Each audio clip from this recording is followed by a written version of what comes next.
Penataan fasad Malioboro baru menuju warisan budaya dunia. Malioboro sebagai bagian dari kawasan Sumbu Filosofi terus berbenah.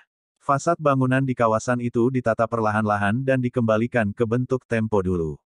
Fasad akan dicat dengan warna dominan putih tulang. Pembenahan di kawasan Malioboro tidak selesai pada relokasi pedagang kaki 5 PKL saja. Proses penataannya akan lebih komprehensif meliputi papan reklame pertokoan, warna cat bangunan, sarana dan prasarana pelengkap, serta sejumlah kabel dan saluran air yang ada di kawasan itu.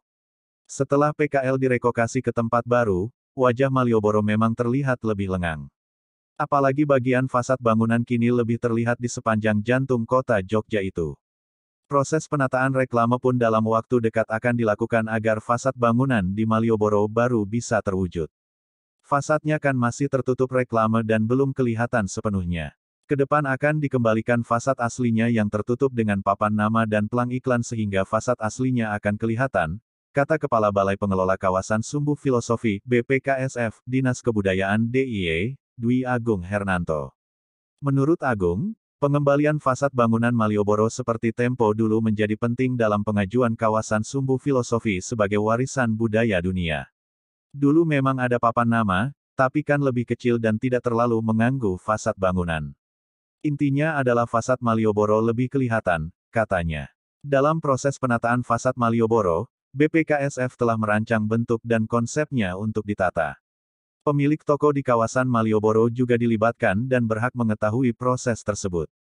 Jika pemilik toko menyetujui, proses penataan baru dilaksanakan.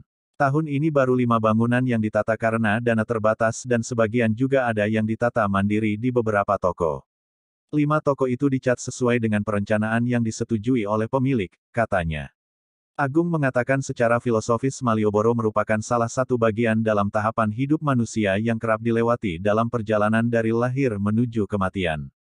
Malioboro sebagai bagian dari kawasan Sumbu Filosofi yang terbentang dari Panggung Krapyak Karaton Ngayogyakarta Hadiningrat Tugu Palputih, di dalamnya terdapat kepatihan sebagai representasi kekuasaan dan pasar Beringharjo sebagai perwujudan keduniawian. Malioboro kan punya eksistensinya sendiri, dari perjalanan Sangkan Paraning Dumadi itu. Dari Margo Utomo, Malioboro kemudian Margo Mulyo, Panmurakan dan Keraton Ngayogyakarta Hadiningrat yang jadi proses perjalanan manusia menuju Sang Halik, urai dia. Penataan dan sosialisasi. Kepala Dinas Kebudayaan DIY, Dian Laksmi Pratiwi menyebut diberi waktu oleh organisasi pendidikan, keilmuan, dan kebudayaan Perserikatan Bangsa-Bangsa UNESCO, di rentang Juni sampai dengan September ini untuk menyiapkan kawasan Sumbu Filosofi sebagai warisan budaya dunia. Untuk itu, berbagai program saat ini dikebut guna memaksimalkan proses pengajuan. Minimal masyarakat harus tahu bahwa areanya maju sebagai warisan budaya dunia, kemudian tahu apa yang disyaratkan dan seperti apa substansinya, kata Dian. Selain penataan kawasan Malioboro berikut fasad bangunannya, Dinas Kebudayaan DIY melalui BPKSF juga tengah menggencarkan sosialisasi mengenai makna Sumbu Filosofi di Jogja. Koordinator Paguyuban Pengusaha Malioboro dan Ahmad Yani Yogyakarta PPMAY, Karyanto Purbohusodo mengatakan siap berkolaborasi dengan pemerintah dalam menata fasad bangunan di kawasan Malioboro. Pemilik toko sebagian besar telah mengecat fasad secara mandiri dengan warna putih tulang. Kami siap dilibatkan dan berkolaborasi dengan pemerintah. Semoga Malioboro semakin ramai dikunjungi setelah penataan selesai, ucap Karyanto. Terima kasih sudah menonton video aku ya, semoga bermanfaat. Silahkan subscribe untuk mendapatkan informasi dan video menarik lainnya terbaru dari kami.